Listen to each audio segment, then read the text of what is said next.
మాది పిరంగపురం మండలం గొల్లపాలెం విలేజ్. నా పేరు కారంచెట్టి యోహాను. నేను మాజీ ఎంపీపీని. లాస్ట్ 5 సంవత్సరాల్లో ఈ జగన్మోహన్ రెడ్డి గారు ఈ నవరత్నాలని ఇచ్చిండు. ఒక్క పని కూడా పూర్తి చేయాల. కాబట్టి ఇళ్ళకి మటుకు పెన్షన్ మటుకు ఫస్ట్ తారీఖు మటుకు ఇస్తున్నారు తప్ప రెండోది ఏమీ లేదు. ఇంతవరకు డెవలపింగ్ అసలు ఏమి లేదు ఈ ఊరికి కాదు, స్టేట్ వైడ్ కానీ డెవలపింగ్ లేదు. రాజస్థాన్ అంటే రాజస్థాన్ ఇక్కడ ఉంటానా, ఇక్కడ ఈ మన మండలంలో ఉంటే ఇవి బాగా డెవలప్ అయ్యిద్ది, ఏరియా బాగుంటుంది. లోకడ ఇక్కడ నుంచి పనుల కోసం కూడా కూలీలు బాగా పోయారు, అప్పుడు సమృద్ధిగా ఉండారు. ఇప్పుడు ఈ డెవలపింగ్ లేదు, పనులు లేవు, దానికి తగ్గట్టు వర్షాలు కూడా లేవు, పంటలు కూడా బాగా ఇబ్బందికరంగా ఉన్నాయి.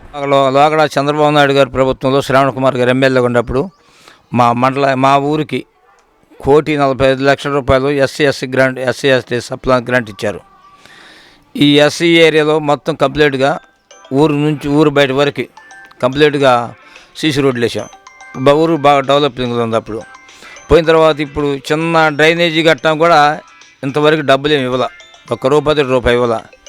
ఏడ డెవలపింగ్ పనులు ఆడనే ఆగిపోయండి, డెవలప్ అసలు లేనే లేదు. డ్రైనేజీలో ఒక చోట మేము ఎంపీపీగా ఉన్నప్పుడు, శ్రావణ్ కుమార్ గారు ఎమ్మెల్యేగా ఉన్నప్పుడు 1,45,00,000 పెట్టి డెవలపింగ్ ఈ సీసీ రోడ్లు వేసాం ఊరు మొత్తం. ఇళ్ళు కూడా ఎస్సీలు అనేవాళ్ళు ప్రతి ఒక్కడికి పార్టీతో సంబంధం లేకుండా ఈ పల్లె మొత్తానికి ఇళ్ళు కట్టించాం, డ్రైనేజీ శుభ్రం కంప్లీట్ చేయించాం. తర్వాత కొంత మేము ఈ టీడీపీ ప్రభుత్వం దిగిపోయేటప్పటికి ఈ కొన్ని ఇళ్ల బిల్లు కొన్ని పెండింగ్ పడి, ఈ ప్రభుత్వం వచ్చిన తర్వాత జగన్మోహన్ రెడ్డి గారి ప్రభుత్వం వచ్చిన తర్వాత ఎవరికి బిల్లు ఇవ్వాల. నేను కూడా ఈ స్కూల్ బిల్డింగ్ కట్టాను, దానికి బిల్లు 5 సంవత్సరాలు ఇంతవరకు ఇవ్వాల. జంబుక్ చేశారు కానీ డబ్బులు ఇంతవరకు ఈ రోజు కూడా ఇవ్వాల. మళ్ళీ గవర్నమెంట్ వస్తే బాగుంటుందమ్మా, ప్రతి ఒక్కరు సంతోషంగా ఉంటారు. టీడీపీ గవర్నమెంట్ రావాలని ఆలోచన.